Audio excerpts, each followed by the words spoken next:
The coffee had gone cold 3 hours ago. Lieutenant Priya Menon sat in her chair aboard the deep space monitoring station called the Vigilance, staring at the same screen she'd been staring at for the last 14 months. Nothing ever changed out here. The station floated past the edge of the Kuiper Belt, so far from the sun that the star looked like just another bright dot among millions. Her job was to watch, to listen, to wait for something that most people on Earth believed would never come. She picked up the cold coffee and drank it anyway.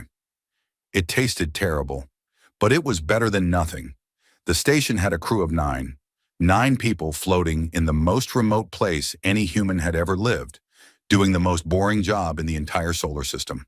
Her screen showed the usual data: gravity readings, radiation levels, electromagnetic signals from distant stars, all normal, all exactly the same as yesterday, and the day before, and the day before that.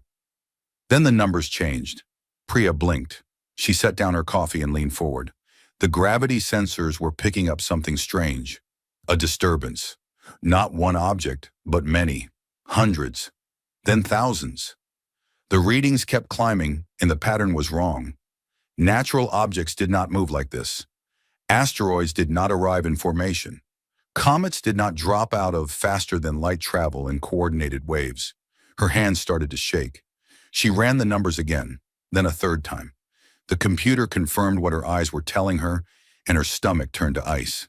Over 4,000 objects had just appeared at the edge of the solar system. They were large.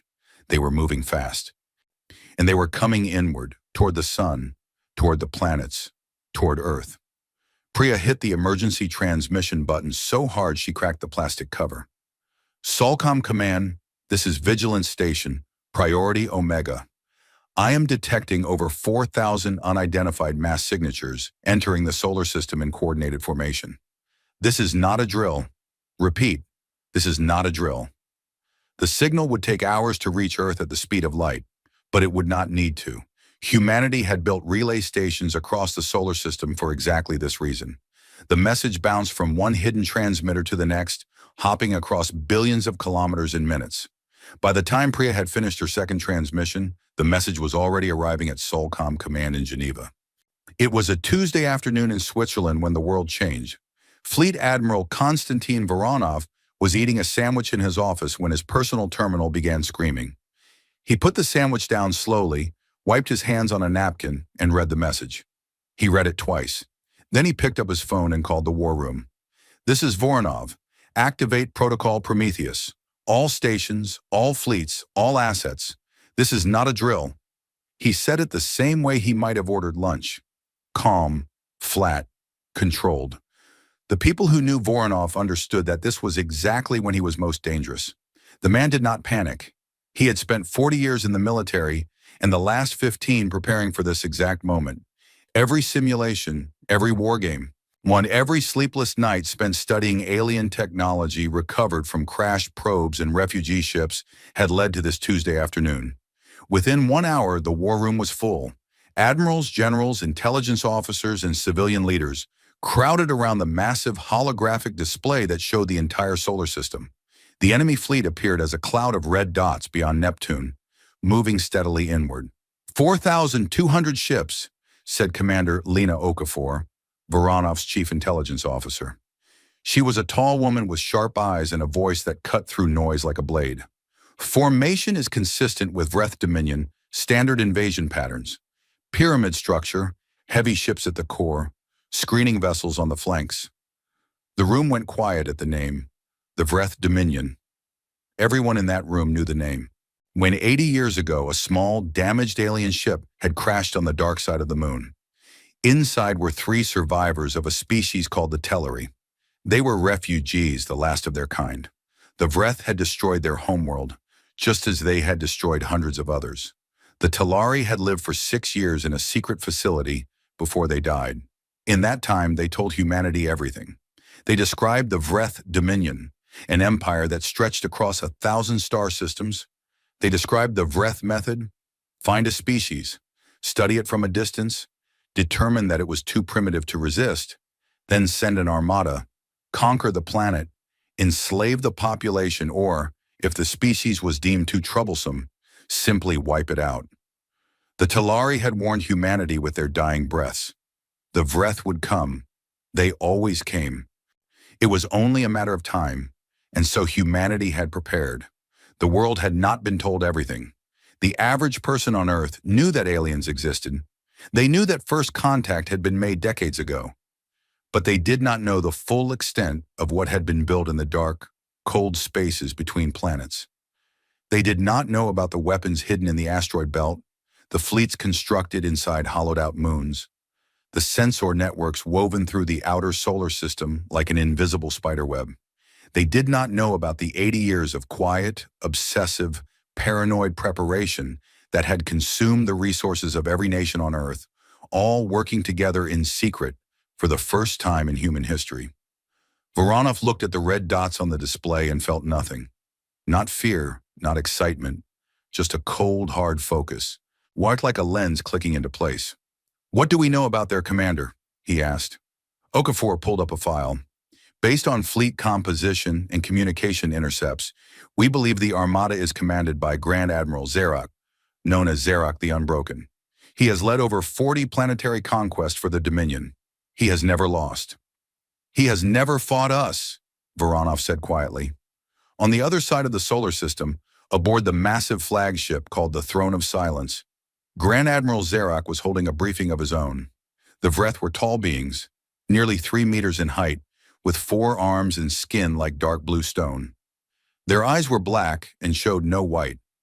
Zarak stood at the center of his command deck, surrounded by his senior officers, and he looked at the holographic image of the small blue planet they had come to claim. "Earth," he said. The translator in his throat turned the word into clicks and hisses. "Third planet from the local star. Population approximately 12 billion. Dominant species is mammalian, carbon-based, unremarkable." His first officer, a scarred veteran named Talek, studied the tactical data with visible boredom. "Technology assessment? Primitive," said the intelligence officer. "Chemical propulsion rockets, basic orbital stations, no detected energy shielding, no faster-than-light capability, no directed energy weapons. They have spread to their nearest neighbor planet in small numbers, a colony of approximately 2 million on the 4th planet." Tulloch made a sound that was the Vreth equivalent of a laugh. "We brought 4,000 ships for this? A single battle group would be enough." "The Dominion does not take chances," Zarak said, but even he felt that this was excessive. He had conquered species with warp drives and orbital defense grids, using a fraction of this force. These humans, with their chemical rockets and fragile space stations, would fold like paper. "Time to the inner system?" he asked. "At current speed, we will reach the 4th planet in 6 days, the 3rd planet in 7. "Good. Begin standard approach. Deploy forward scouts. Open communication channels when we reach their detection range. Offer the standard terms: surrender or destruction." His officers saluted and returned to their stations. Zarak remained at the center of the deck, looking at the image of Earth. It was a pretty world, he admitted to himself. Blue and white and green. It would make a fine addition to the Dominion, or a fine ruin, if the inhabitants chose to be difficult. He did not expect them to be difficult. Back on Earth, Voronov stood before the United Nations Solar Defense Council in an emergency session. World leaders appeared on screens from every continent. Some looked terrified, some looked angry, a few looked like they might be sick. "The situation is as follows," Voronov said, his voice filling the chamber. "An alien fleet of over 4,000 warships has entered our solar system. Based on all available intelligence, this is a Vreth Dominion invasion force. Their intent is conquest or extermination." The room erupted. Voices shouted over each other. The president of Brazil demanded to know how this was possible. The prime minister of India asked about evacuation. The Chinese premier asked how long they had. Voronov waited for the noise to stop. It took 2 full minutes. When the room was quiet again, he spoke. "We have prepared for this for 80 years. Every weapon system, every fleet, every defense platform that we have built in secret is now being activated. The enemy does not know what we have. They believe we are a primitive species with no real military capability. They are wrong." He paused and looked around the room, meeting every pair of eyes. They will enter our solar system expecting an easy conquest. They will find something very different. But I will not lie to you. This will not be clean. This will not be easy. We will lose ships. We will lose people. Some of you will need to make terrible decisions in the coming days. Yep, but I want every person in this room to understand one thing. He placed his hands flat on the table. We are not the Telari. We are not the 100 species the Freth have crushed before us. We have had 80 years to study their tactics, their technology, and their weaknesses. We know how they fight. We know how they think. And we have built things they cannot imagine. The room was silent now. Not the silence of fear, but the silence of people listening very carefully. Voronov turned to the holographic display. The red dots of the enemy fleet were creeping inward, past the orbit of Neptune. I need full authorization to execute the defense plan as designed. All phases. No political interference, no second guessing.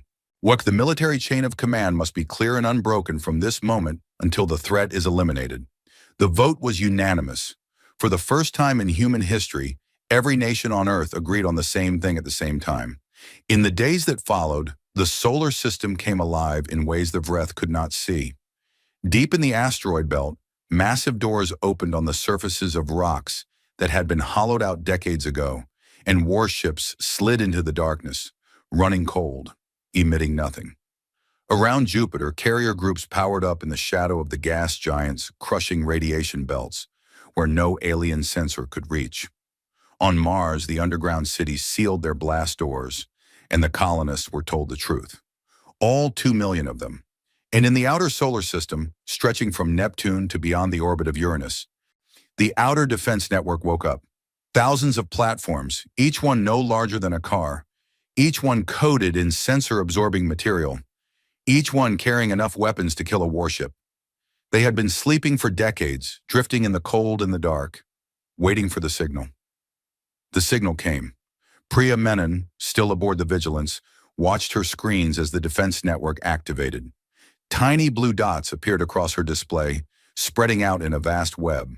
She had always known they were there, but seeing them wake up was something else entirely. It was like watching a sleeping giant open its eyes. She sent one more message to Solcom. Vigilance Station reporting. Enemy fleet continues inward approach, no change in formation. ODN is active and tracking. They don't see us, nor they don't see any of it. Voronov received the message in the war room. He read it aloud to his staff. Then he looked at the display, at the 4,000 red dots moving with the confidence of a predator that had never known fear, and he allowed himself the smallest of smiles. Let them come deeper, he said. Okafor stood beside him, her arms crossed. How deep? Deep enough that when we close the door behind them, they cannot get out. Outside, the stars were cold and silent. The Vreth Armada moved through the darkness, formation perfect, weapons charged, every officer aboard every ship absolutely certain that they were sailing toward another easy victory, another primitive world to add to the Dominion's collection. They did not know that they were being watched by 10,000 hidden eyes. They did not know that the empty space around them was filled with weapons. They did not know that every kilometer they traveled brought them deeper into a trap that had been built with 80 years of human fear, human anger, and human determination. They did not know that they were already dead. They just had not found out yet. On the throne of silence, Xeric retired to his private quarters. He poured himself a drink, a dark liquid that burned pleasantly, and he looked out the viewport at the distant yellow star that the humans called the sun. Such a small, ordinary star. Such a small, ordinary system. He finished his drink and went to sleep. It would be the last peaceful night of his life. The first probe vanished on the second day. It was a small thing, barely worth noticing. Unless the Vreth routinely sent scout probes ahead of their fleets during any advance. These were fast, expendable machines designed to map the space ahead and report back. They had been using the same model for centuries. They were reliable. Probe 16 sent its last transmission from a point between the orbits of Neptune and Uranus. The data showed nothing unusual. Empty space, background radiation, dust. Then the signal simply stopped. No distress call, no damage report. It was just gone. The sensor officer aboard the Throne of Silence noted the loss in his log and sent a replacement. Probes failed sometimes. It happened. Space was full of micro debris that could destroy a small machine. Nobody thought twice about it. Then probe 22 vanished, then probe 31, then 4 more in the same hour. Now the sensor officer was paying attention.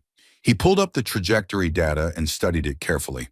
The probes had all been lost in the same general area, a wide band of space that the fleet would be passing through within hours. He reported it to the first officer, Talek, who frowned at the data with all 4 of his arms crossed. "Debris field?" Talek asked. "Possible, first officer, but the pattern is unusual. The losses are spread across a very wide area. A natural debris field would be more concentrated. Run a deep scan of the area ahead." The sensor officer did as he was told. The deep scan came back clean. Nothing out there. Just empty space, cold and dark and silent. Talek dismissed the issue. "Increase the probe deployment rate. Replace what we have lost. Note the anomaly in the log." He did not report it to Grand Admiral Zirek. It was beneath the Grand Admiral's attention. Probes failed. That was the nature of space, but the probes kept failing. By the end of the 3rd day, the Vreth had lost 47 forward probes. The sensor officer was now visibly nervous. He had mapped the locations of every loss, and the pattern was unmistakable. The failures formed a rough sphere around the fleet's projected path, as though something was deliberately clearing the eyes and ears ahead of the Armada. He reported this to Talek again. This time Talek brought it to Zerug. The Grand Admiral stood at the tactical display and studied the map of lost probes. His dark eyes moved slowly across the data points. The bridge was quiet around him. Officers worked at their stations, but several were glancing at their commander, waiting for his reaction. "Your assessment?" Zerug asked the sensor officer. "Grand Admiral, I cannot explain the losses through natural causes. The pattern suggests deliberate action. Something is destroying our probes." "Something? Be specific." The sensor officer hesitated. "I cannot be specific, Grand Admiral. Our deep scans show nothing. No ships, no stations, no weapons platforms, no mines, nothing. But the probes are being destroyed." Zerek considered this. In his long career, he had encountered many surprises. Some species hid mines in their outer systems. Others deployed automated defense drones. All of them had been minor obstacles, swept aside by the weight of a Vreth Armada. Whatever the humans had placed out here, it would be the same. "Continue the advance, Wertai," he ordered. "Deploy heavier probes with armor plating, and increase the scanning frequency on all sensor arrays." The fleet moved deeper into the solar system. The armored probes lasted slightly longer than their predecessors, but they too began to vanish. And now something new was happening. The fleet's own communication buoys, dropped behind the Armada to maintain contact with the Dominion, were also going silent. One by one, the links in the chain were breaking. Zerek noticed this but said nothing. He stood at the center of his bridge like a statue, watching the tactical display with an expression that revealed nothing. Inside, for the first time in many years, he felt something unfamiliar. Not fear, not yet, but a whisper of uncertainty, like a cold draft in a warm room. 8 billion kilometers away, in the war room beneath Geneva, Voronov was watching the same situation from the other side. "ODN reports all sectors active," said Commander Okafor, reading from her terminal. "Enemy probe neutralization rate is at 94%. Their heavy probes are taking slightly longer to kill, but the platforms are adapting. The enemy fleet has not altered course or formation." Voronov nodded. The outer defense network was performing exactly as designed. The platforms were small, cold, and invisible to Vreth sensors. They operated autonomously, communicating with each other through tight beam laser links that were impossible to detect unless you were standing directly in the path. When a Vreth probe entered their zone, they killed it quietly and efficiently, using focused microwave bursts that fried the probe's electronics without leaving debris that might be detected. The platforms were not powerful enough to threaten warships. They were never meant to be. Their job was to blind the enemy, to strip away their ability to see what was ahead and behind, and they were doing that job perfectly. "What about the torpedo swarms?" Voronov asked. Okafor pulled up another display. "All 14 swarm packages are on intercept trajectories. First contact in approximately 9 hours. The torpedo swarms were something different entirely. They had been launched years ago, fired from hidden platforms throughout the outer solar system on slow, cold trajectories that would bring them into the path of any fleet approaching from the expected direction. They carried no engines. They emitted nothing. They were just dead metal, falling through space on carefully calculated paths, waiting for the moment when an enemy fleet would pass close enough. Each swarm consisted of hundreds of individual warheads, spread across thousands of kilometers. They were too small to appear on any sensor. They were too cold to show a heat signature. They were, for all practical purposes, invisible. And they were aimed at the back of the Vreth fleet. The first swarm made contact at 0347 hours, Geneva time. Aboard the Vreth destroyer, Crimson Edge, stationed at the rear of the formation, the night watch was quiet. The ship was running on standard alert, which for the Vreth meant that half the crew was resting while the other half monitored systems that showed nothing interesting. The Crimson Edge was an older vessel, assigned to the unglamorous job of guarding the fleet's tail. Nothing ever happened at the back of a Vreth formation. Only the warhead struck the Crimson Edge at a relative velocity of 12 kilometers per second. It hit the ship's lower hull, punching through the outer armor like a needle through cloth. The shaped charge inside detonated a microsecond later, sending a jet of superheated metal through the ship's interior. The reactor containment failed. The Crimson Edge became a brief, bright flash of light, and then it was nothing at all. 412 Vreth crew members died without knowing they were under attack. Across the rear echelon of the fleet, it happened again, and again, and again. The swarm warheads found their targets with patient, mechanical precision. They did not miss. They did not hesitate. They were not alive, and they felt nothing about what they were doing. In the first wave, 31 ships were destroyed, not damaged. Destroyed. They simply ceased to exist, replaced by expanding clouds of debris and cooling gas. On the bridge of the Throne of Silence, the first reports came in as scattered anomalies. Ship lost contact, ship missing from formation, engine failure suspected. Then more reports. Then more. The tactical display began to flicker with amber alerts that quickly turned red. Talik was the first to say the word out loud. "We are under attack." Zarek turned to his sensor officer. "Show me." The display updated. 31 ships gone. The losses were concentrated at the rear of the formation, spread across a wide area. There was no visible enemy, no weapon signatures, no incoming fire that the sensors could detect. Ships were simply dying. "Where is the attack coming from?" Zarek demanded. "I do not know, Grand Admiral." "When there are no enemy vessels on any sensor, no weapon trails, no energy signatures. The ships are being destroyed by physical impacts based on the debris patterns. Kinetic weapons of some kind, but I cannot locate the source." "Kinetic weapons." Zarek's voice was flat. "They are throwing rocks at us." It was meant as contempt, but even as he said it, another cluster of ships vanished from the display. The second swarm had arrived, coming from a slightly different angle, hitting the fleet's lower flank. 44 more ships died in the space of 3 minutes. Now the bridge was no longer calm. Officers were shouting status reports. Damage control teams were being scrambled across the fleet. The rear echelon had broken formation, ships scattering in panic as their neighbors exploded around them. Zarek raised one hand. Entrin and the bridge fell silent. "All ships, tighten formation. Activate point defense systems. Full power to all sensors. Find me the enemy." The fleet responded. 4,000 ships adjusted their positions, pulling inward, overlapping their sensor coverage and defense grids. Point defense turrets, designed to shoot down incoming missiles and fighters, began scanning the space around the fleet for targets. They found nothing. The swarm warheads were too small, too cold, and too slow relative to the background to distinguish from ordinary space debris. The point defense systems tracked thousands of objects, but none of them looked like weapons. They looked like rocks, tiny, insignificant rocks, drifting in the dark, until they hit.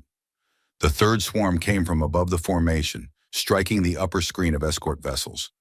58 ships were destroyed. Then the fourth swarm from the starboard flank. 39 more. In the space of 2 hours, Zarek lost 172 ships. Nearly 200 warships, crewed by tens of thousands of Vreth warriors, wiped out by weapons they could not see, fired by an enemy they could not find. Zarek stood at the center of his bridge and felt the uncertainty grow into something larger. He had fought enemies who used mines. He had fought enemies who used stealth ships. He had fought enemies who used traps. But he had never fought an enemy who could kill nearly 200 of his ships without revealing themselves even once. He opened a channel to his entire fleet. His voice was steady because a Grand Admiral's voice was always steady, even when the world was burning around him. All ships, or this is Grand Admiral Zarek, we are under attack from automated weapon systems, likely pre-positioned by the enemy in our projected path. These are the desperate measures of a primitive species that knows it cannot face us in open battle. We will increase speed and push through this obstacle. Maintain formation discipline. The Dominion does not retreat from machines. The fleet accelerated. Zarek was betting that the weapons were limited, that the humans had seeded a finite number of them in the outer system, and that pushing through quickly would leave the danger behind. He was partly right. The swarm attacks did decrease as the fleet moved faster, outrunning some of the slower intercept trajectories. But they did not stop entirely. Over the next 18 hours, as the Armada pushed inward past the orbit of Uranus, another 40 ships were picked off by warheads that had been placed on deeper, longer trajectories. Zarek now stood at his display and counted his losses. 193 ships destroyed since entering the system. Nearly 5% of his fleet gone before he had even seen the enemy. The damage was not crippling. He still had over 4,000 warships, but the manner of the losses disturbed him in a way he could not quite name. He called Talek to his private quarters. "First officer, give me your honest assessment." Talek was not a political creature. He was a soldier and he spoke like one. "Grand Admiral, this is not the behavior of a primitive species. The weapons we have encountered are crude in design, but brilliant in deployment. They were placed years in advance, on trajectories calculated to intercept a fleet approaching from our exact vector. The enemy knew where we would come from, and they prepared for it." "The Talari," Zarek said. "Yes, the refugees. They must have reached this system before they died. They told the humans about us." Zarek sat in his chair and was quiet for a long time. The Talari, a broken, dying species that the Dominion had crushed without a second thought, and they had used their last years of life to warn another world. "It changes nothing," Zarek said finally. "They know we are coming. They have prepared. But preparation is not the same as strength. We have seen their best weapons, and they are kinetic projectiles and hidden platforms. Clever, but limited. When we reach their inner system, we will see their true military capability, and I promise you, dear First Officer, it will not be enough." Talek saluted and left. But as he walked down the corridor to the bridge, he thought about the invisible weapons that had killed almost 200 ships, and he was not so sure. In the war room, Voronov reviewed the after-action reports from Phase 1.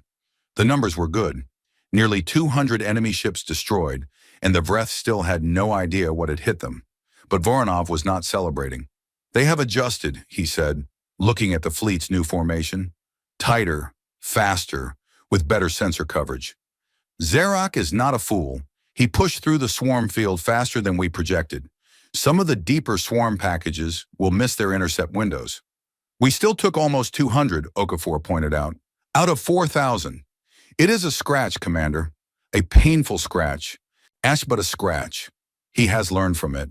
He will be more cautious now, more alert. The next phase will not be as easy."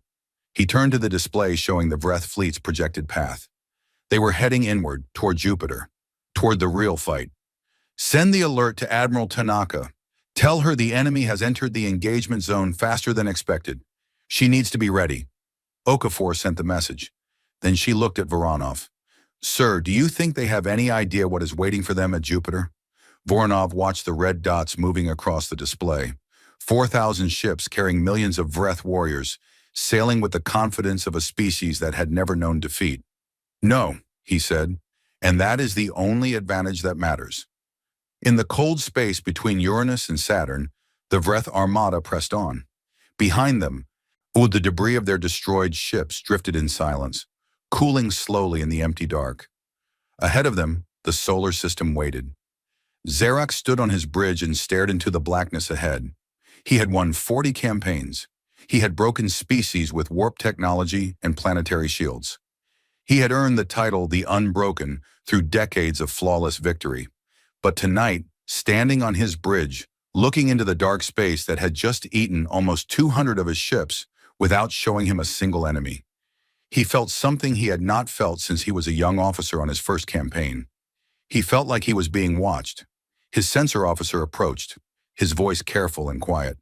"Grand Admiral, I have completed the full analysis of the attacks. I have mapped every impact, every weapon trajectory, every piece of debris. And the weapons came from 14 different origin points, spread across a volume of space larger than this entire star system. They were launched years apart, some of them possibly decades ago. All of them converged on our exact path at the exact right time." Zarak said nothing. "Grand Admiral, whoever planned this did not just know we were coming. They knew exactly when we would arrive, exactly which route we would take, and exactly where our ships would be in formation. They have been preparing for us for a very long time." The bridge was silent. Every officer had stopped working. Every eye was on Zarak. The Grand Admiral straightened his back and clasped his four hands behind him. When he spoke, his voice was iron. "Then they will learn that preparation is not enough to stop the Dominion. I'd continue the advance. All ships, full alert. We moved to the inner system." The fleet obeyed. 4,000 ships, minus the dead, surged forward through the dark.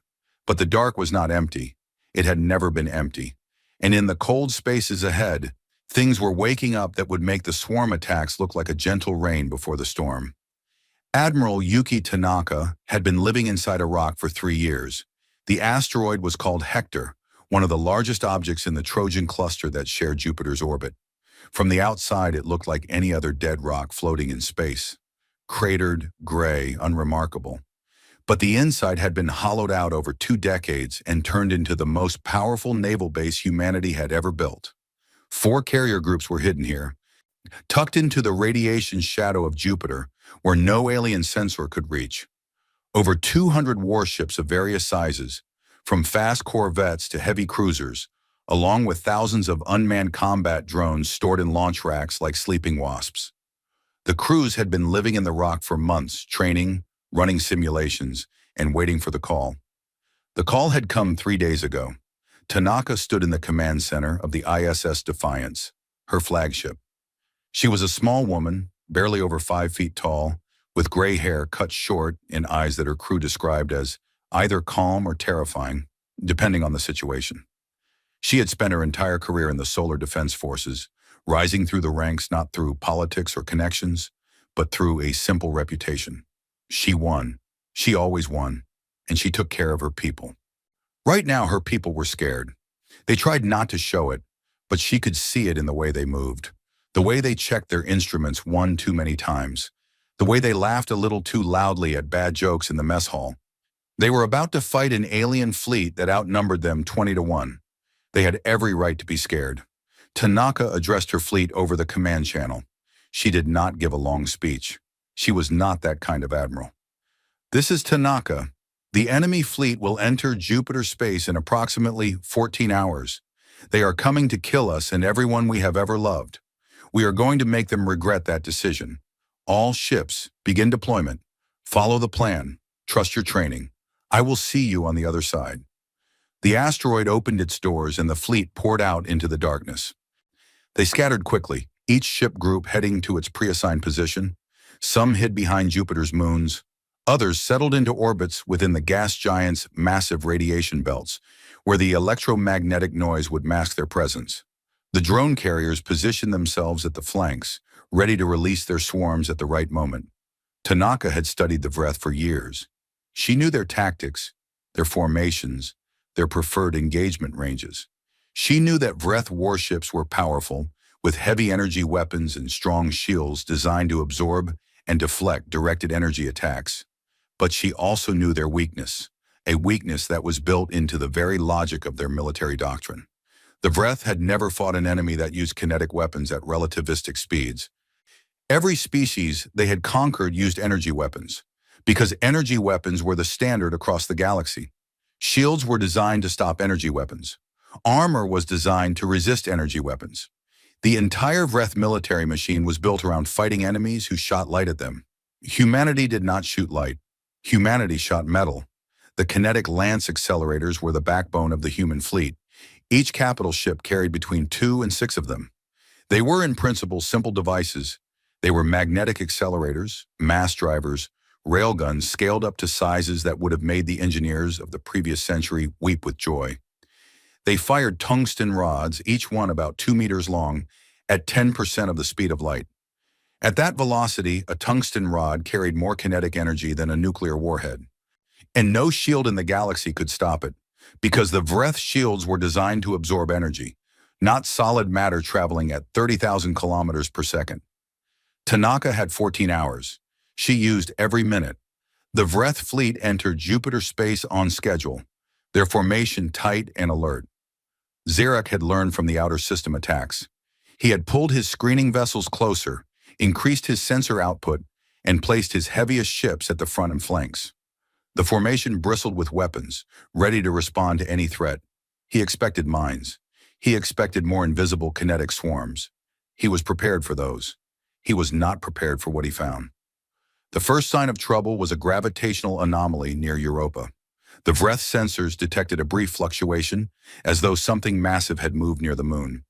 Then it was gone. Then another anomaly near Callisto. Then another near Ganymede. The anomalies were small, fleeting, impossible to pin down. "There is something hiding in the moon system," the sensor officer reported. "Multiple contacts, but I cannot get a clear reading. The radiation interference is too heavy." Zarek studied the display. Jupiter filled one side of it, a massive wall of swirling gas and color. The radiation belts surrounding the planet were enormous, powerful enough to fry unshielded electronics in minutes. His own ships were protected, but their sensors were degraded in this environment. "The humans chose this ground deliberately," he said.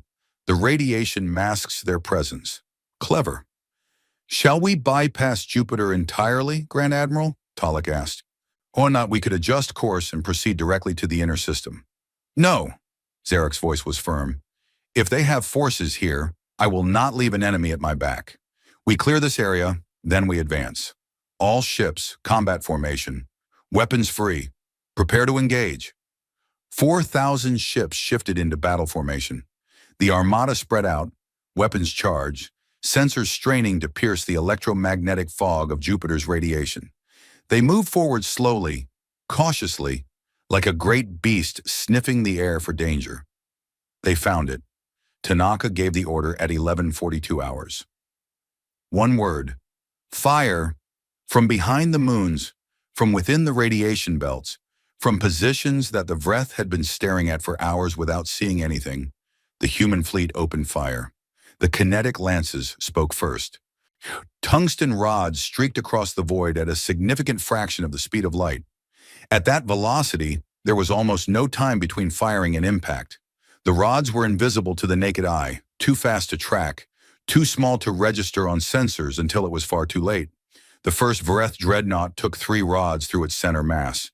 The shields flared, absorbing the electromagnetic component of the impact.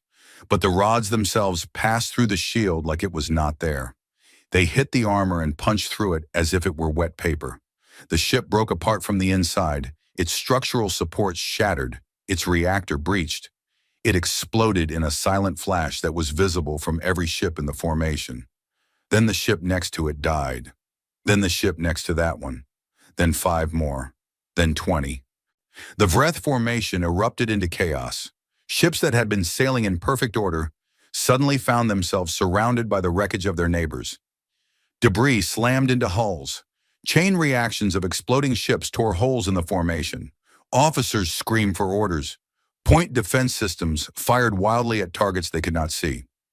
Zarek watched his tactical display turn red with the cold focus of a commander who understood that he was in trouble. Real trouble. Not the scratches of the outer system, but a genuine fight for survival. "All ships, return fire on detected launch points," he ordered. The Vreth fleet responded with everything it had. Thousands of energy weapons fired into the positions where the human ships were hiding. Plasma bolts and particle beams lit up the darkness around Jupiter's moons. evaporizing rock and ice, turning the surfaces of Callisto and Ganymede into glowing hellscapes. Some of the shots found their targets. Human ships died. A cruiser hiding behind Europa took a direct hit from a Vreth capital ship and broke in half.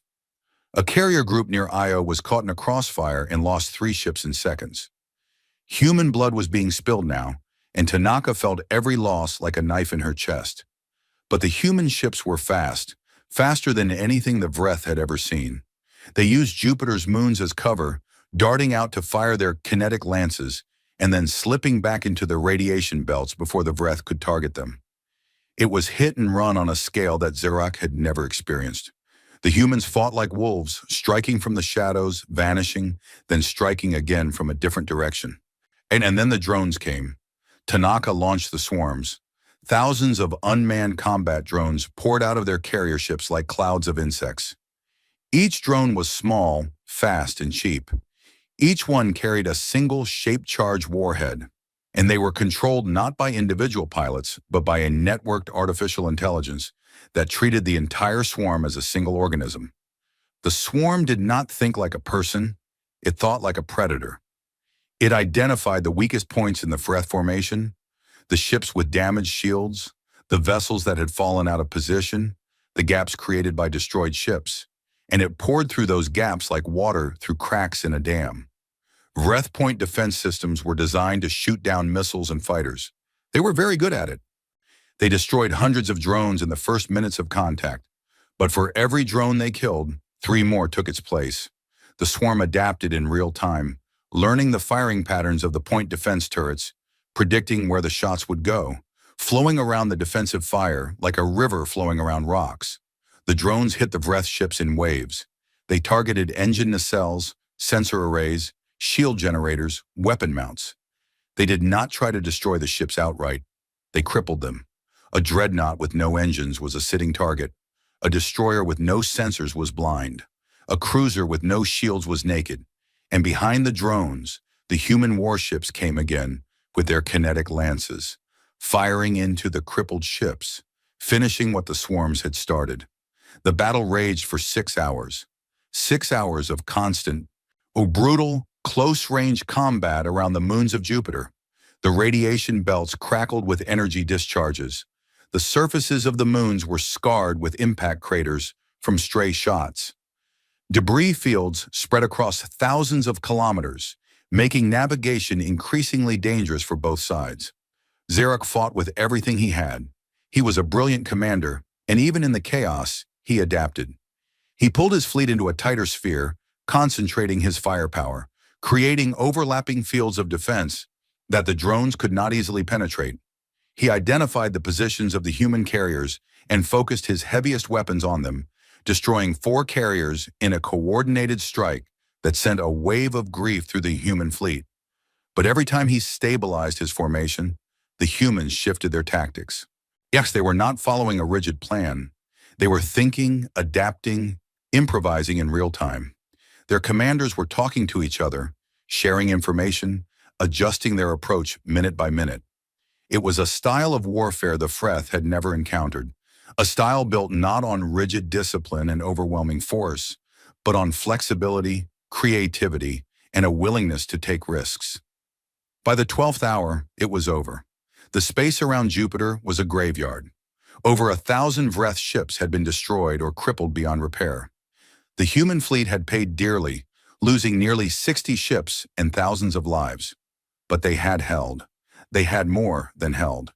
They had savaged the most powerful fleet the Dominion had ever assembled. Zerak ordered a retreat. Not a full retreat, but a pullback to the asteroid belt to regroup and assess damage. His fleet, once a perfect formation of 4,000 warships, was now a battered, ragged collection of barely 3,000 combat-capable vessels. Many of those were damaged. Morale was shattered. Officers who had never known defeat were staring at their displays with hollow eyes, trying to understand what had just happened. For the first time in his long career, Zerak composed a message to Vreth High Command, requesting reinforcements. He stared at the words on his screen for a long time before he sent them. Each word felt like a confession of failure. Grand Admiral Zerak to Dominion High Command. The target species has demonstrated military capabilities far beyond initial intelligence assessments. Engagement at the fifth planet resulted in significant losses. One, fleet strength reduced to approximately 3,000 combat-capable vessels. Enemy employs kinetic weapons of extreme velocity, autonomous combat swarms of high sophistication, and tactics of unusual adaptability. Request reinforcement. This campaign will not be resolved quickly. He sent the message. Then he sat alone on his bridge and stared at the distant dot of light that was Jupiter, now behind them. In the glow of that gas giant, he had lost 1,000 ships. 1,000 ships filled with Vreth who would never go home. His sensor officer approached carefully. Grand Admiral, we have intercepted a transmission from the enemy fleet. It is unencrypted. I believe they intended us to hear it. Play it. The voice that filled the bridge was female, speaking in the human language that the translator rendered into Vreth. It was calm and almost gentle, and somehow that made it worse. This is Admiral Yuki Tanaka, commanding officer of the Jovian Defense Fleet.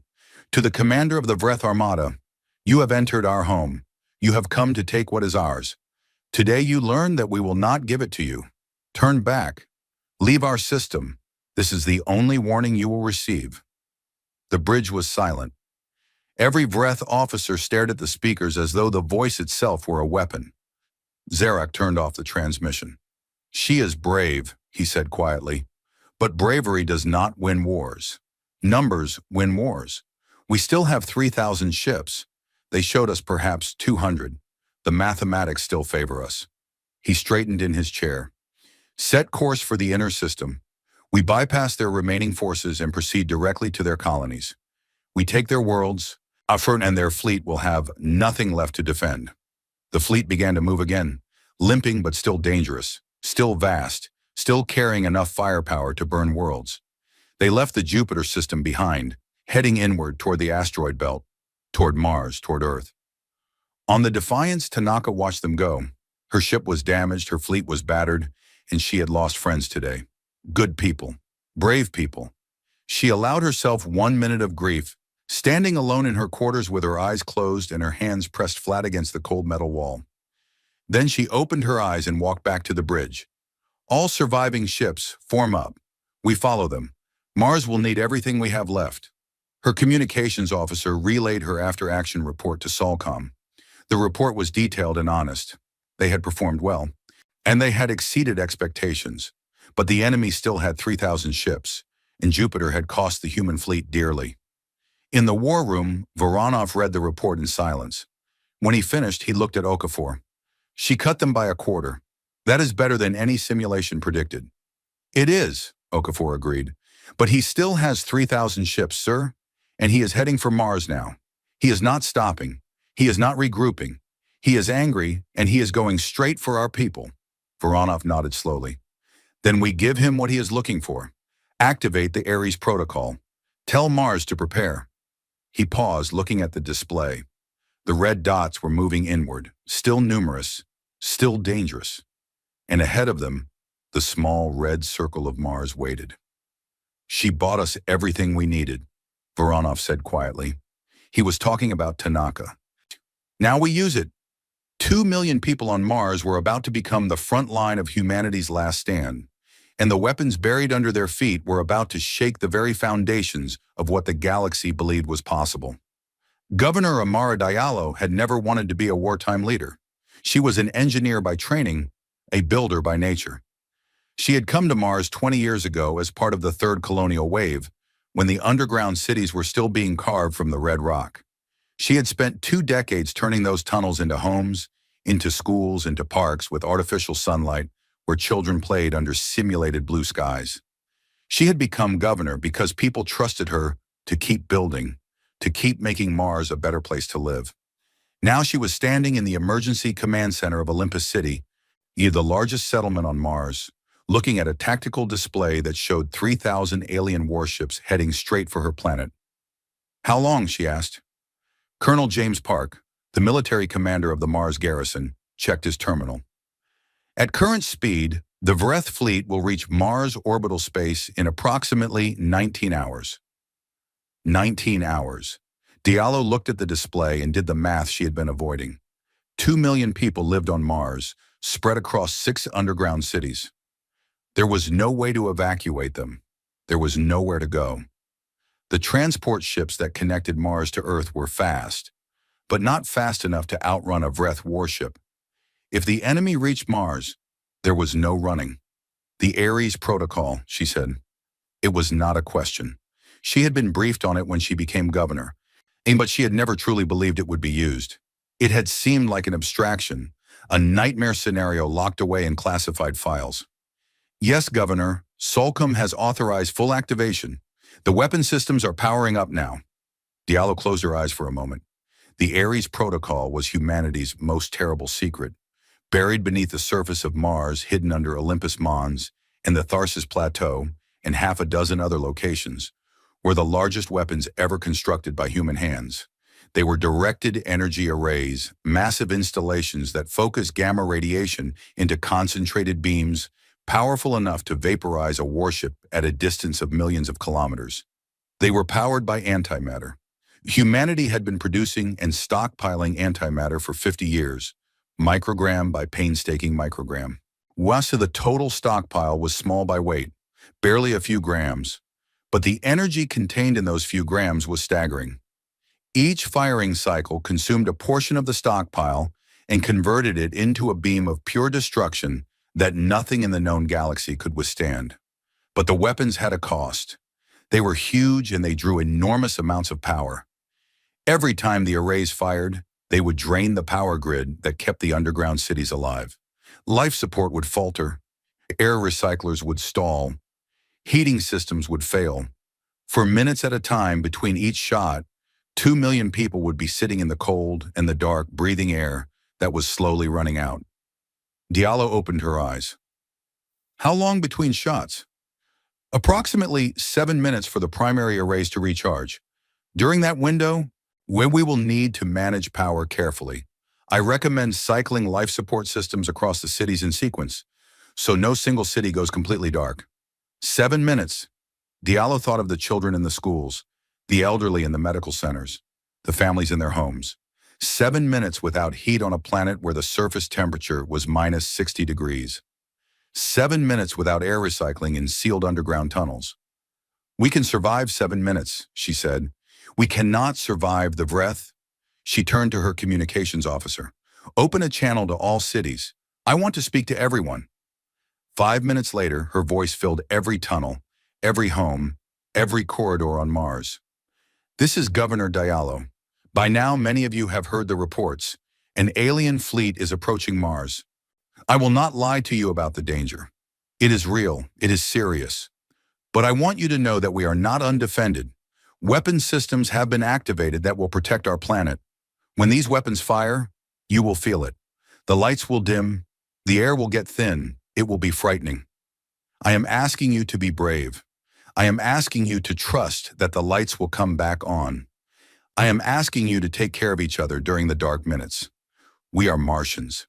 We carved our homes out of rock and ice. We can endure this. She paused.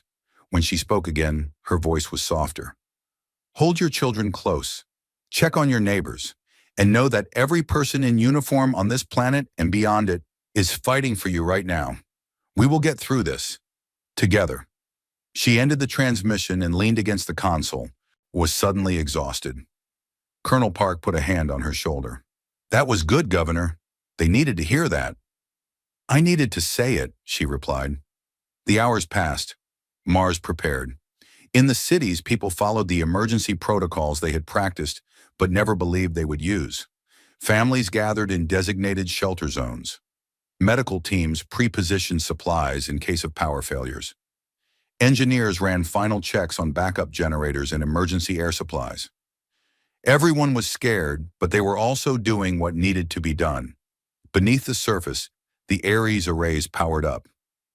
Deep in the rock of Olympus Mons, the primary array hummed with a sound that could be felt more than heard, a vibration that traveled through the stone and made the walls of the nearest city tremble.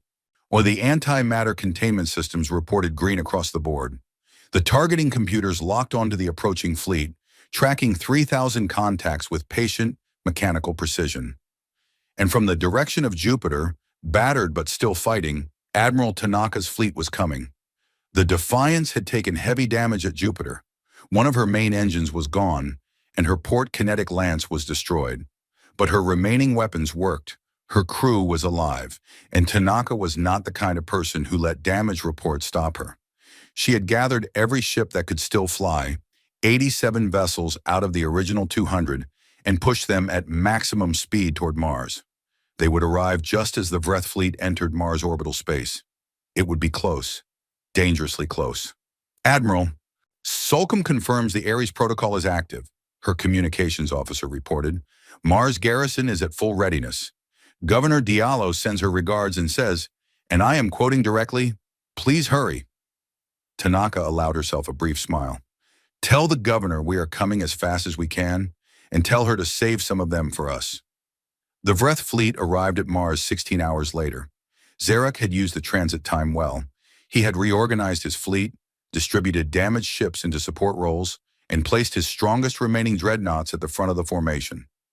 He had analyzed the battle at Jupiter and developed countermeasures. His shields now rotated frequencies to make it harder for kinetic weapons to predict impact points. His point defense systems had been recalibrated to better detect high-velocity projectiles. He was hurt, but he was not beaten, and he was determined to make the humans pay for what they had done to his fleet. He studied Mars on his display, a small, red, dusty world, thin atmosphere, underground cities according to his intelligence, 2 million inhabitants. We will approach in standard siege formation, he told his officers. If they have weapons on the surface, they will reveal them when we come within range. We absorb the first volley with our forward screen, identify the weapon positions, and destroy them with concentrated fire. Then we take the planet. His officers acknowledged. The fleet moved into siege formation, a broad, layered approach with expendable ships at the front and heavy capital ships behind. It was a formation designed to absorb punishment and then deliver overwhelming force. They came within range of Mars at 0817 hours. The first shot from the Ares array struck without warning. There was no missile to track, no projectile to see. One moment, the Vreth dreadnought Steel Mandate was sailing at the front of the formation with full shields and combat readiness. The next moment, it ceased to exist. The gamma ray burst hit it with an energy density that overwhelmed its shields in microseconds and vaporized the hull in milliseconds. The ship did not explode.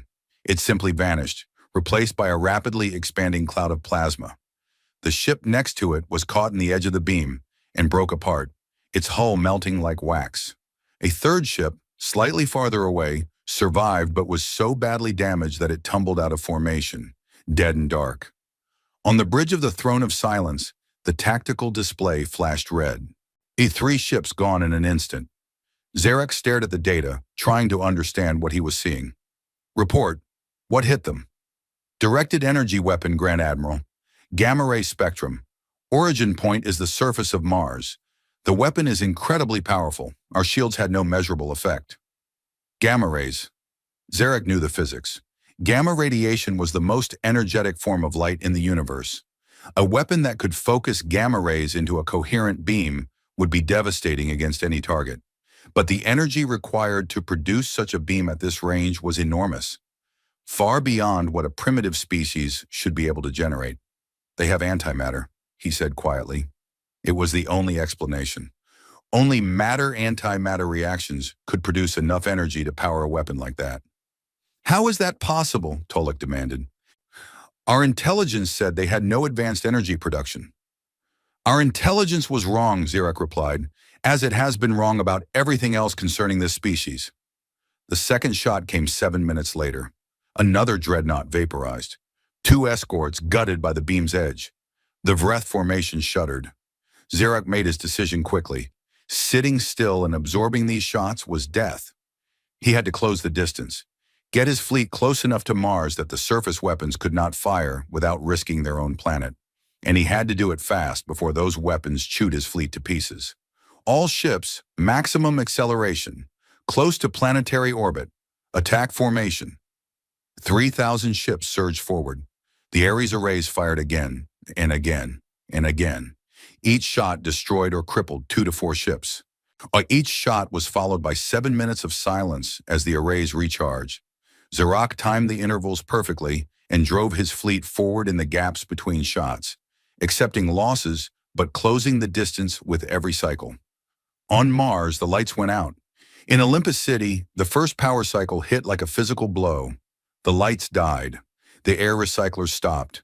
The background hum that every Martian lived with, the constant sound of machines keeping them alive, went silent. 200,000 people sat in absolute darkness and felt the cold begin to creep in. Diallo stood in the emergency command center, lit only by battery-powered emergency lamps. She watched the clock. 1 minute, 2 minutes, 3. The temperature was already dropping. She could see her breath. "Governor, the primary array has fired. Recharge cycle beginning. Power restoration in 4 minutes." 4 minutes. An eternity in the dark. Diallo could hear sounds from the corridors outside. Crying. Voices calling out. A child screaming for her mother. "All cities report," she asked. "Meridian City is on backup generators. Valley's hub has switched to emergency air reserves. All cities are functional, but it is not pleasant. It is not supposed to be pleasant.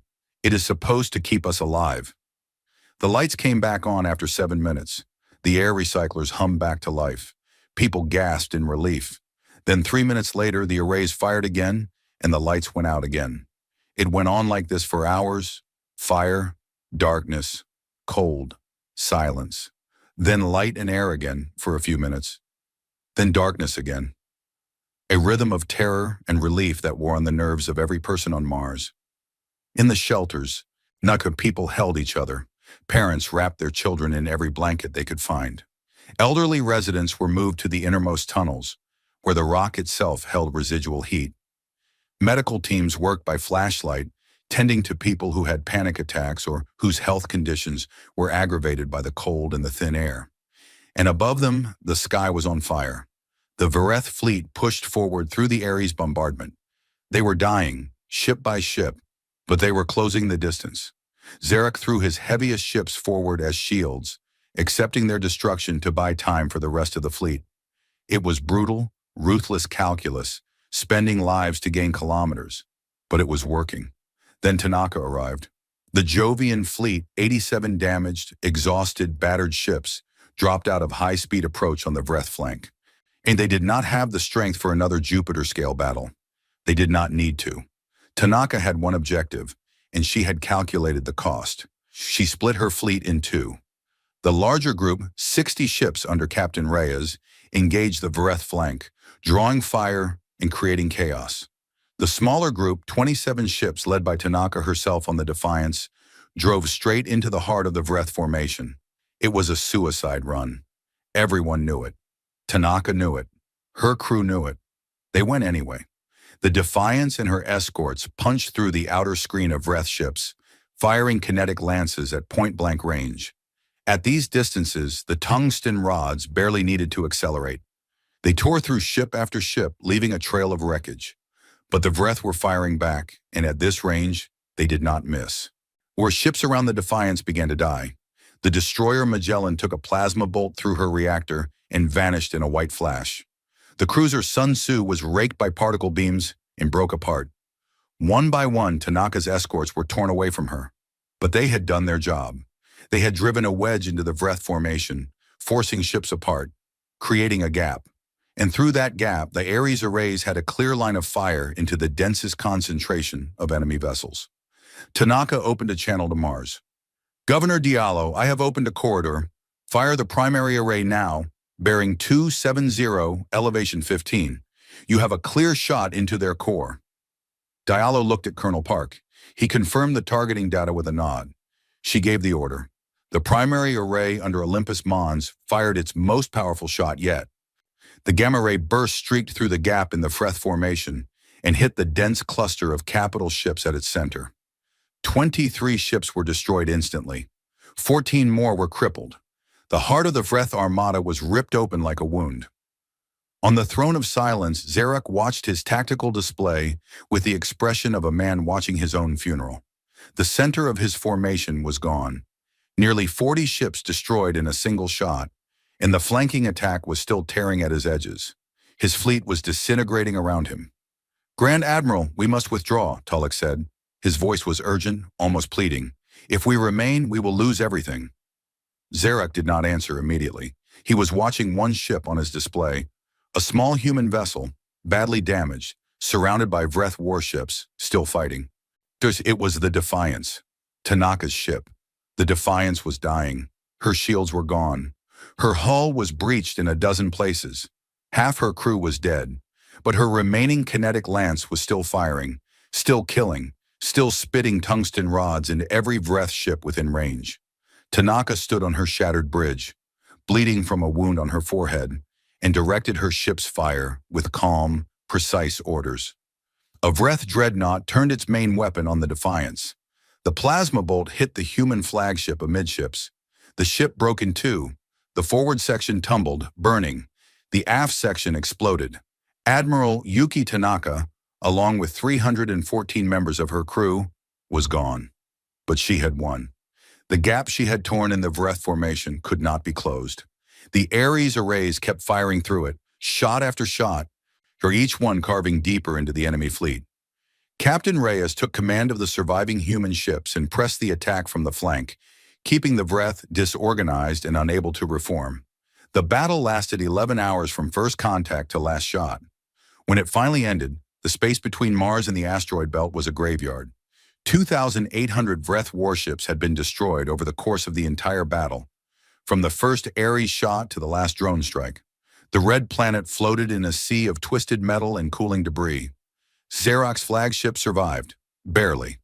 The Throne of Silence had taken multiple hits, and entire sections of the ship were open to space. Fewer than 400 Vreth ships remained combat-capable. 400 out of 4,200. Zarak stood on what was left of his bridge and looked at the remains of his armada. The greatest fleet ever assembled by the Vreth Dominion, the fleet that was supposed to crush a primitive species in a matter of hours, was destroyed. His first officer spoke from behind him. Grand Admiral, what are your orders? Zarak stared at the red planet that had broken his fleet and whispered words that no Vreth Grand Admiral had ever spoken. What are they? He shook himself, straightened his back, clasped his four hands behind him, though one of them was broken and hung at a wrong angle. All ships, full retreat, maximum speed, we leave this system.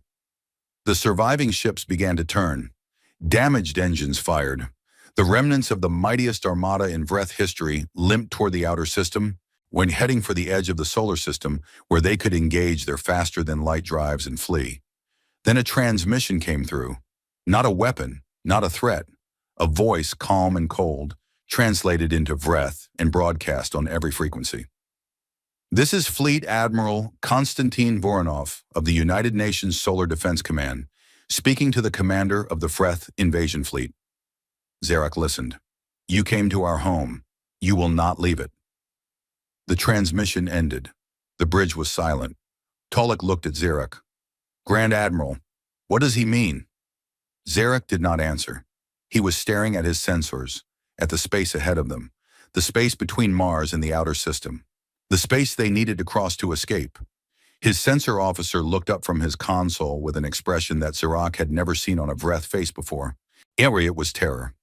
Grand Admiral, I am detecting multiple high-velocity contacts on intercept trajectories from multiple vectors. Hundreds of contacts. They are moving at approximately 30% of light speed. They are converging on our position. Zarak closed his eyes. On Mars, the lights came back on and stayed on. The Ares arrays fell silent. In the shelters, people looked at each other, not yet believing it was over. Children uncurled from their parents' arms. Old hands stopped shaking. Governor Diallo stood in the command center and watched the red dots on the display begin to turn away from Mars. She let out a breath she felt like she had been holding for 11 hours. They are retreating, Colonel Park confirmed. No, Diallo said quietly. She was looking at the other side of the display, at the blue dots that were converging on the fleeing red dots from every direction. They are not retreating. They are trying to. She sat down heavily in her chair and thought of Admiral Tanaka, the small woman with the gray hair and the terrifying eyes who had given her life to protect a planet she had never lived on. Thank you, Diallo whispered. She was not sure if she was talking to Tanaka or to God, or to the universe itself. It did not matter. She said it again. Thank you. The kill vehicles had been launched 9 days ago. Nobody in the Freth fleet knew that. Nobody on Earth talked about it except in the most classified rooms in the most secure buildings on the planet. Project Fenrir was humanity's final insurance policy, the last line of defense. The weapon that was never supposed to be needed, but was built anyway, because humans had learned a long time ago that hope was not a strategy. The concept was simple. The execution was anything but. Massive, unmanned projectiles, each one the size of a bus, had been placed in orbits throughout the solar system years in advance. When the invasion alert sounded, they were given their orders and fired their engines. Not toward the enemy, but away from them, looping outward on long, curving trajectories that used the gravity of planets and moons to slingshot them to tremendous speed. They swung around Jupiter. They curved past Saturn. They dove toward the sun and used its gravity to whip them back outward. Each loop added speed. Each pass brought them closer to their final trajectory. By the time the Vreth fleet was retreating from Mars, the Fenrir vehicles had been accelerating for over a week. They were now moving at 30% of the speed of light, and they were converging on the fleeing Armada from 7 different directions. At that speed, they could not be dodged. They could not be shot down. They could barely be detected. Each vehicle was a solid block of tungsten and depleted uranium, carrying no explosives, no warheads, no electronics beyond a simple guidance chip that would burn out from its own friction with the thin interplanetary medium long before impact. They did not need explosives. At 30% of light speed, the kinetic energy of each impact was equivalent to a small nuclear weapon, and there were hundreds of them. Zarek's sensor officer was the first to see them. The officer had been working without sleep for nearly 2 days, Emery running on stimulants and fear, and at first he thought his instruments were malfunctioning. The contacts appeared on his screen as faint traces, barely distinguishable from noise. But they were moving too fast to be anything natural, and there were too many of them to be a coincidence. He ran the calculations 3 times before he was sure. Then he reported to the Grand Admiral with a voice that shook despite his best efforts to control it. Grand Admiral, I am detecting hundreds of objects approaching our fleet from multiple vectors. Velocity is approximately 30% of light speed. Impact in approximately 7 minutes. Zarak was standing at the center of what remained of his bridge. Half the stations were dark. Cables hung from the ceiling where hull breaches had been hastily patched. The air smelled of burnt metal and blood. And he looked at his sensor officer and understood immediately what was happening. The humans had not just defended their worlds. They had built a cage. The attacks in the outer system, the battle at Jupiter, the stand at Mars, none of it was the real weapon. The real weapon had been launched before the first shot was fired, sent on a journey of days, building speed in the dark, waiting for the exact moment when the Vreth fleet would be damaged, demoralized, and fleeing along a predictable path. He had been herded, like an animal. Every battle, every engagement, every tactical decision he had made since entering the system had pushed him exactly where the humans wanted him to be. And now the trap was closing. Can we evade? He asked. He already knew the answer. No, Grand Admiral. At their velocity, course correction is not possible. We cannot change our trajectory enough in 7 minutes to avoid the convergence zone. Can we intercept them? Our point defense systems cannot track objects at that speed. We would need to fire a wall of energy across our entire front. And even then, the objects are too small and too fast. Zarek looked around his bridge at the faces of his officers. They were Vreth. They were warriors. They had conquered 300 species, and they were looking at him with the eyes of people who knew they were about to die. He opened a channel to his fleet, all 400 surviving ships. This is Grand Admiral Zarek. All ships, activate maximum shielding, spread formation to maximum dispersal. Point defense systems, fire at will at anything approaching at high velocity. All crew members, brace for impact. It was all he could do. Aiden spread the formation so that the incoming projectiles could not destroy multiple ships with a single impact. Turn on every shield, every weapon, every defensive system, and hope. Hope was not a strategy. The humans had taught him that. The first Fenrir vehicle arrived at 14:23 hours. It struck a Vreth destroyer on the port flank at 90,000 kilometers per second. The kinetic energy released was beyond anything the ship's designers had ever imagined. The destroyer did not explode. It was atomized. The impact converted the entire mass of the vehicle and a significant portion of the ship into plasma and radiation. The blast wave expanded outward and damaged two nearby vessels, cracking their hulls and sending them tumbling. Then the second vehicle hit, then the third, then dozens at once coming from different angles, crossing the formation in streaks of light that were visible for only a fraction of a second before they struck. The Vreth fleet came apart. Ships died so fast that the tactical display could not update quickly enough to track them. Red dots vanished by the dozens, then by the scores. Explosions overlapped, creating chain reactions as debris from destroyed ships struck their neighbors. The formation, already loose and ragged from the retreat, dissolved into chaos. Ships scattered in all directions, trying desperately to evade the rain of death that was falling on them from every part of the sky. There was no hiding from it. The projectiles came from above, below, ahead, behind, from angles that no formation could protect against. They were not aimed at specific ships. They were aimed at the space the fleet occupied, a volume of destruction that swallowed everything within it. Some ships survived the first wave. They were the lucky ones, the ones that happened to be at the edges of the formation when the impacts began. They fired their engines and ran, scattering in every direction. But the Fenrir launch had included a second wave, timed to arrive 4 minutes after the first, targeted at the predicted scatter pattern. The second wave caught the runners. Zarek's flagship, the Throne of Silence, was at the center of the formation when the first wave hit. The ship's shields deflected the blast wave from a nearby impact, but the energy surge overloaded 3 shield generators and set fire to the port weapons deck. Damage reports flooded in from every section. The ship was dying, but it was still there. Then a Fenrir vehicle struck the Throne of Silence directly. It hit the aft section, where the main engines were housed. The impact tore the back third of the ship away and sent the remaining hull spinning. The bridge lost power. Emergency lights flickered on, painting everything in a dim red glow. Gravity generators failed, and everyone on the bridge was suddenly floating, grabbing at consoles and railings to keep from drifting. Zarek held onto his command chair with 3 hands. His fourth arm, the broken one, hung useless at his side. Blood from a cut on his head drifted in small red spheres around his face. The bridge was filled with the sounds of alarms, of metal groaning, of the ship slowly tearing itself apart. "Damage report," he said. His voice was still calm. Even now, even at the end, his voice was calm. "Engines are gone. Grand Admiral. Reactor is failing. Hull integrity is at 12%. We have no weapons, no shields, no propulsion. Life support will fail in approximately 20 minutes. Zarek nodded. He looked around the bridge one more time. Tulloch was there, strapped into his station, alive but bleeding. The sensor officer was unconscious, floating limply near the ceiling.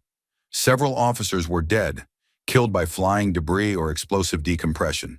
"How many ships remain?" Zarek asked. There was a long silence. Then the communications officer, working from a backup console, answered in a voice barely above a whisper. "Grand Admiral, I am detecting fewer than 50 Vreth ships still transmitting. Most appear heavily damaged. I cannot confirm combat capability for any of them." 50. Out of 4,200. Zarek closed his eyes. Behind his dark eyelids, he saw them all. Every ship, every crew member, every warrior who had followed him into this system with absolute confidence that they would return victorious. Over 1 million Vreth lives gone. The greatest military force the Dominion had ever assembled, destroyed by a species that the intelligence reports had classified as primitive. He opened his eyes and looked at the communications officer. "Is the long-range transmitter functional? I can try to route through the backup array, Grand Admiral. It may work." "Do it. I have a final message for High Command." It took several minutes. The ship groaned and shuddered around them. A section of the outer hull detached and spun away into space. The temperature on the bridge was dropping. Zarek could see his breath forming crystals in the air.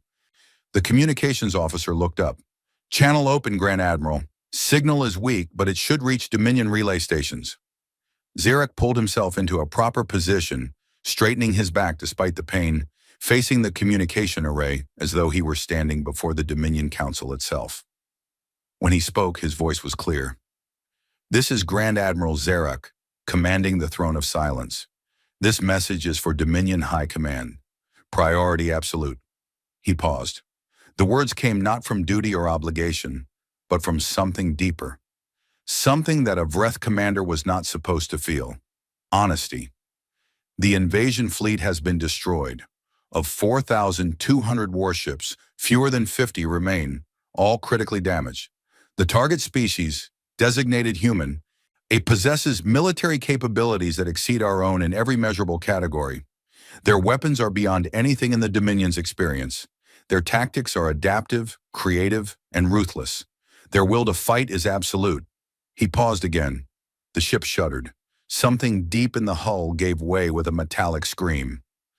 "I have made errors of judgment in this campaign. I underestimated the enemy. I relied on intelligence that was catastrophically wrong. But I do not believe any commander could have achieved a different result. The humans were prepared for us. They have been preparing for decades. They knew we were coming, and they built weapons specifically designed to destroy us." The lights on the bridge flickered. The emergency power was failing. "My final recommendation to High Command is this. Do not send another fleet. Do not send reinforcements. Do not attempt to avenge this defeat. The humans are not prey. They were never prey. We made the oldest mistake in warfare. We assumed that because a species had not ventured beyond its own system, it was weak. We were wrong. They stayed in their system because they were busy turning it into a fortress."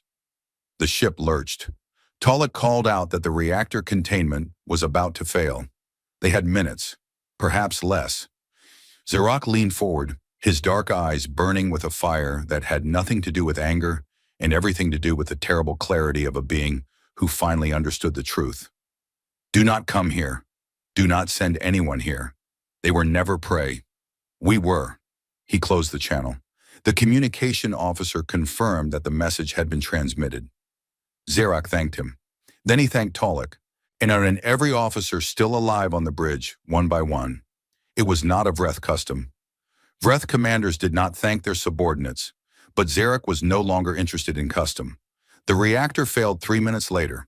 The Throne of Silence, flagship of the Vreth Dominion's invasion fleet, the ship that had led the conquest of 100 worlds, broke apart in a final, silent explosion that lit up the darkness for a brief moment and then faded to nothing. Grand Admiral Zarak the Unbroken died in the dark, between two worlds that would never know his name. 6 months later on Earth, the world was different. The war had lasted less than 2 weeks from first detection to last shot. In that time, humanity had destroyed the most powerful military force ever sent against a single planet. The cost had been terrible. Thousands of soldiers and sailors were dead. Over 60 warships were lost. The Mars colonies had endured hours of terror that would leave psychological scars for a generation. Admiral Yuki Tanaka and her crew were gone. But humanity was alive. Earth was safe. Mars was rebuilding, and the galaxy was paying attention.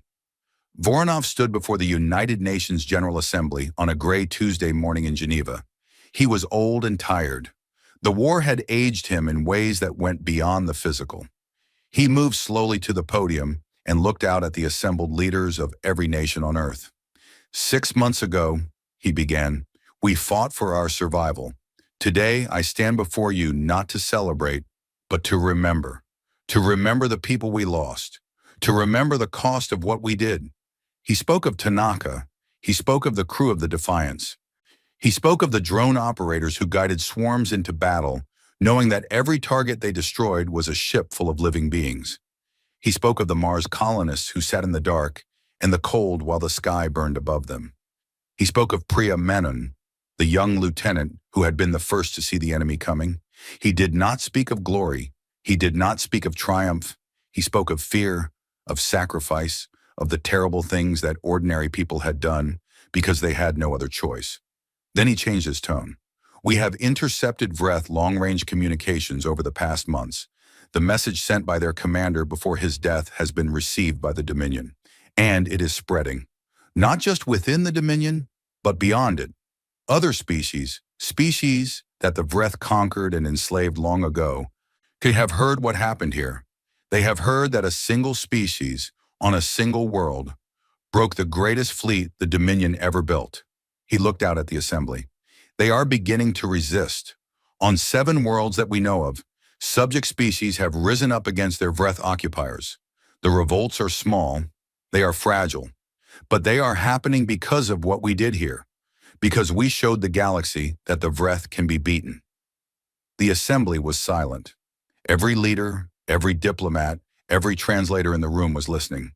We have a choice to make now. We can seal our borders. We can build our defenses even higher and hide behind them. We can be safe and we can be alone. Or we can do something that no species in this part of the galaxy has done for 10,000 years. We can reach out.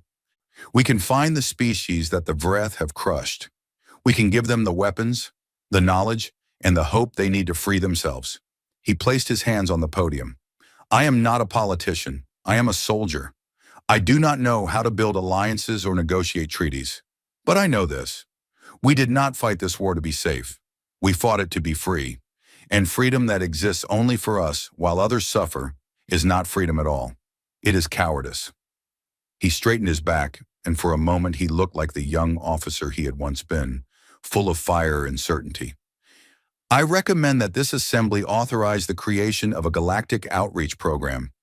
We will build ships capable of reaching other star systems. We will find the Tellari's homeworld and honor their memory. We will find every species the Vreth have broken, and we will help them stand up. He paused. Then he spoke the words that would be broadcast intentionally on every frequency humanity could project into the stars. Words that would be picked up by Vreth listening posts, by the sensors of subject species, by anyone in the galaxy with the ability to hear. We did not seek this war. We will not seek the next. But let every empire, every dominion, every throne that looks upon the stars and sees only subjects hear this. Earth is not alone in its defiance, and we remember every species you broke. We are coming, not as conquerors, but as liberators, and we do not stop. The assembly erupted, not in applause, but in something deeper. A sound that was part determination and part relief, and part the raw, overwhelming emotion of a species that had stared into the abyss and refused to fall. The vote to authorize the Galactic Outreach Program was not unanimous. It was close, and it was messy, and it was full of arguments and compromises. It passed. On Mars, Governor Diallo lit a memorial flame on the summit of Olympus Mons. The flame was powered by a fusion cell that would burn for 1,000 years. A simple plaque at its base read, "For Yuki, Tanaka, and all who held the line, Mars remembers." 2 million colonists watched the lighting ceremony from their underground cities projected on the screens that served as their windows to the surface. When the flame ignited, they cheered so loud that the sound echoed through the tunnels and made the walls hum. In the weeks that followed, humanity began to build. New shipyards, new weapons, new technologies based on what they had learned from the war. But also new things that had nothing to do with war. Communication arrays designed to send messages to distant stars. Translation algorithms built from the Tellari language data. Diplomatic protocols for first contact with species they had never met. Humanity reached outward, not with weapons, but with open hands. Though the weapons were there too, just in case. Humans were optimists, but they were not fools. And on a world 17 light-years from Earth, in a place that humans did not yet know existed, something remarkable was happening. The species was called the Morith. They were small, quiet beings with large eyes adapted to the dim light of their underground warrens. The Vreth had conquered them 400 years ago. Generations of Morith had lived and died under Vreth rule, knowing nothing else. They mined ore. They built components. They served. Resistance was a word that existed only in old stories, told in whispers. But now there was a new story. It had come through the Vreth communication networks, passed from relay to relay across the stars. The Vreth tried to suppress it, but information has a way of finding cracks in even the strongest walls. The Morath heard it in fragments, pieced together from intercepted transmissions and whispered reports from Morath who worked in Vreth communication centers. A species called human, a world called Earth, a fleet of 4,000 ships, destroyed. A Grand Admiral killed. An empire shaken. In a small warren beneath the surface of the Morath homeworld, a group of Morath gathered around a crude radio receiver that they had built in secret from stolen parts. They huddled close, their large eyes reflecting the dim glow of the device. The signal was weak, translated through 3 different alien languages before reaching Morath ears, distorted and crackling. But the words were clear. "We are coming, not as conquerors but as liberators, and we do not stop." The Morath looked at each other. For 400 years they had looked down, at the ground, at their chains, at the darkness that was all they had ever known. Now, for the first time in generations, they looked up. Not in fear, in hope. And in the darkness of their small, hidden room, beneath the surface of a conquered world, the oldest Morath in the group did something that nobody had seen a Morath do in living memory. She smiled.